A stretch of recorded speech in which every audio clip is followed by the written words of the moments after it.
I'm Chris, and in this video we're going to learn the 2 to 5 player game Patrician, Towers of Influence, designed by Michael Schacht and published by Calliope Games. Welcome to 13th century Italy, a time when wealthy patrician families built magnificent towers to represent their power and prosperity. The more influential the family, the taller the tower.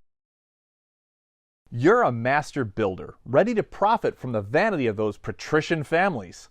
Complete building orders, adding floor after floor, and when a tower is complete, you'll be there to take the credit.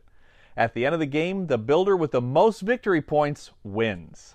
To set up, open up the board and place it in the middle of the table. If you're playing with 5 players, use the side showing this orange city of Pistoia. If you're playing with 2, 3, or 4 players, the city of Pistoia won't be used. Use this side of the board instead, showing a grayed out version of Pistoia, and return to the box these 7 orange cards and 2 prestige tokens, since they are associated with Pistoia. These are prestige tokens, and each one shows a city's crest on one side and a number on the other. Place 2 prestige tokens with the number side up on their spots next to each matching city. Next, set up the building cards. Let's talk for a moment about what's on each card. Some cards show a star icon in the top corner. All cards also show 1 or 2 city crests. Finally, the cards will either show patrician portraits or a special action icon at the bottom. Separate the building cards with the star symbol in the upper right from the rest of the cards and shuffle them. Deal each player 3 of the star cards to form their starting hands. Then, shuffle the remaining star cards together with the rest of the building cards, placing them face down near the board to form a draw pile. Draw a card from the draw pile and place it face up in each city space. The game includes 29 each of 5 different tower floor colors: white, red, blue, black, and yellow. Each player chooses a color and takes all 29 pieces of that color. If you're playing a 2-player game, there are some additional setup rules, which we'll cover later in this video. The tower pieces you take form a supply in front of you. Any tower pieces not used are returned to the box. I should also point out that the colors of the cities and the colors of the tower pieces have no bearing on each other during gameplay. During the game, you can play your tower pieces on any city on the board. Finally, choose a starting player and setup is complete. In Patrician, Towers of Influence, the starting player takes the first turn, and then play proceeds clockwise around and around the table until all the cards have been played, at which point final scoring begins. On your turn, you'll take 4 actions, in order: play a card, add tower pieces, take a card, and replenish the card you just took. The first action is to play a card. Choose one of the 3 cards in your hand and play it face up in front of you. In later turns, the cards you play are stacked on top of previously played ones. You can always look through your played cards, but your opponents can only see your top card. The second action is to place tower pieces. The card you played shows 1 or 2 city crests, matching the crests of cities on the board. Each crest lets you place 1 tower piece on the matching city in either of the 2 building sites there. Take tower pieces from your supply and place them in the building site of your choice. If there are already tower pieces on a building site, stack the new one on top. You can stack tower pieces onto existing pieces of any color, yours or opponents. If you played a card showing 2 crests, you can place both tower pieces on the same building site or split them up between the 2. The Roman numeral value shown in each city's crest is the total number of floors allowed in that city.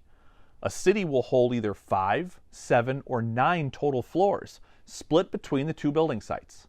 Importantly, both of the 2 towers in each city must have at least 1 floor.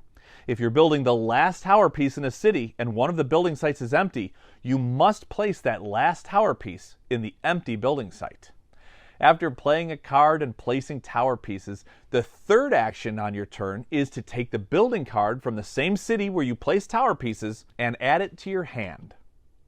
Late in the game, when the draw pile has been exhausted, there will be some cities that don't have a face-up card to draw. If you build in a city that doesn't have a card, instead draw the card next to any city on the board. And if there's no more cards anywhere on the board, skip this action. Continue playing with the cards you have in your hand until all the cards are played. The fourth and final action is to draw the top card from the draw pile and place it face up to replace the card you just took. When the draw pile is empty, just skip this action. After you've finished playing a card, placing tower pieces, taking a building card, and replacing the card you took, your turn is over and the next player clockwise begins their turn. Now there are special actions you may get to perform during your turn. These are triggered when you play cards that show a special action icon instead of a patrician portrait. Special actions are optional, but they allow you to do some unique things. If you play a card with this icon, it means that after you place tower pieces during your turn, you may choose a city different from the one where you place the tower pieces this turn, and move the top tower piece from one building site to the other.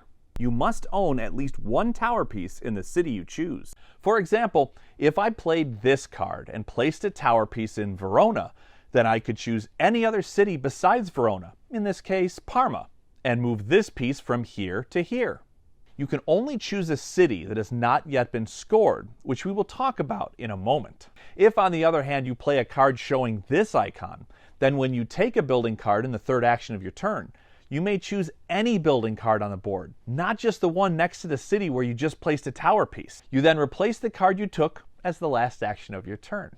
The goal of Patrician is to score points, and a good deal of those will come from scoring cities. When a city reaches a number of floors equal to the Roman numeral value in its crest, immediately score that city. The player with the most floors on the taller tower takes the city's higher valued prestige token. The player with the most floors on the shorter tower takes the city's lower valued prestige token. Any other players with pieces in that city receive no points. If there's a tie for the most floors in a tower, the tied player with the floor closest to the top receives the prestige token. Place your prestige tokens face up in front of you and leave the towers in that city standing for the rest of the game. You can tell a city has been scored if its prestige tokens are no longer on the board. The game continues until every player has played all the cards in their hand. Any cities that were not scored earlier are scored as soon as their last cards are played. Then it's time for final scoring. Sort all the building cards you played during the game by their patrician portraits. Each set of 3 matching portraits earns you 6 bonus points. Add the points you earn for patrician portraits to the value of all the prestige tokens you collected during the game. For example, at the end of the game, I collected 3 full sets of portraits for a total of 18 points.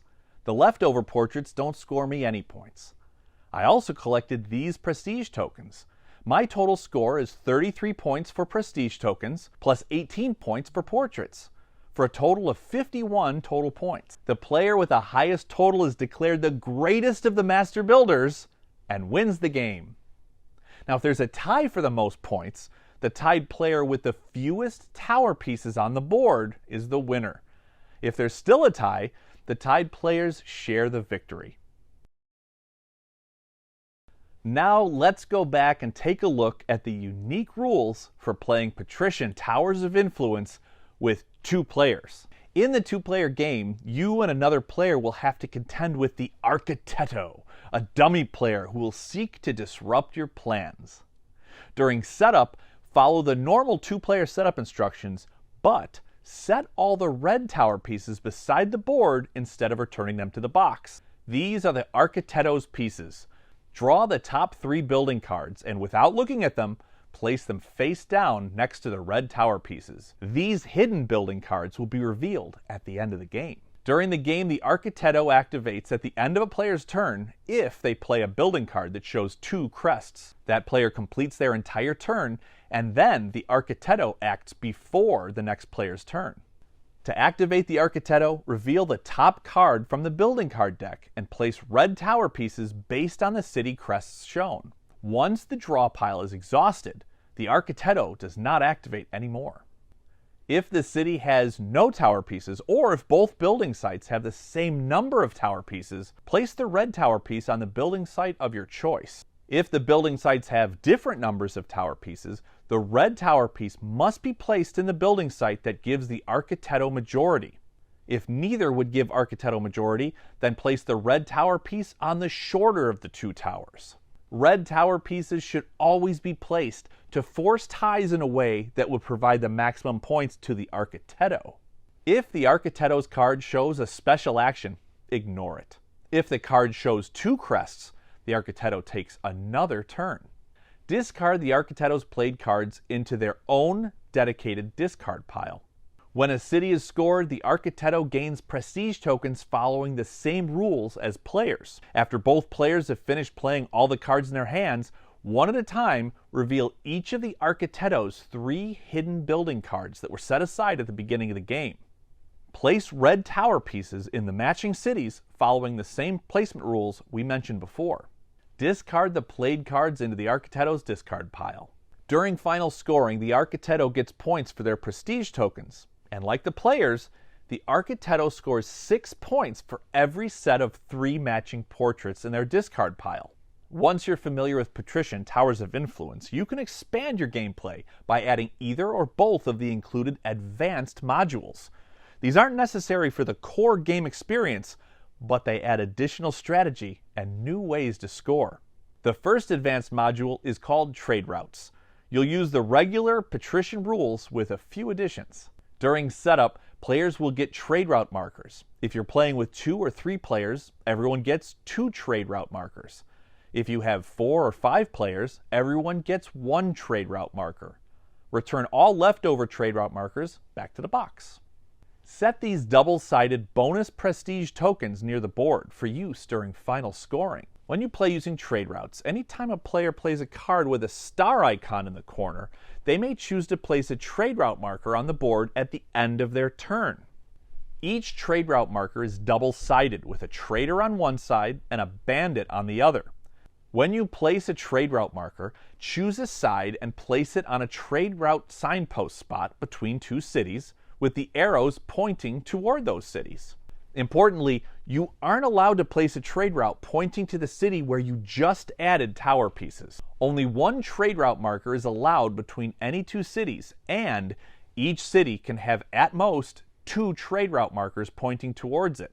When a city with at least 1 trade route marker is scored, the player who scores each tower gains bonus prestige tokens, either on the +1 or -1 side, based on the trade route markers pointing to it. 1 or 2 traders will gain you 1 or 2 +1 point tokens respectively. 1 or 2 bandits will gain you 1 or 2 -1 point tokens respectively. And if there's 1 trader and 1 bandit, no tokens are gained. For example, Roma has 2 traders pointing toward it, so the player who scores this tower will gain 2 +1 tokens, and the player who scores this tower will also gain 2 +1 tokens. If the same player scores both, they will receive a total of 4 +1 tokens. During final scoring, players add or subtract the value of their bonus prestige tokens when determining their final score. The second advanced module is called the Delegates. You'll use regular Patrician rules with a few additions. During setup, set the 3 minor delegates cards and the 1 major delegates card near the board to be scored at the end of the game. Use the side of this minor delegates card that matches the player count.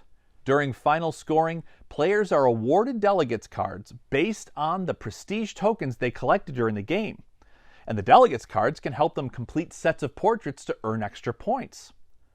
Note that if you played with the Trade Routes module, those points don't matter to the delegates.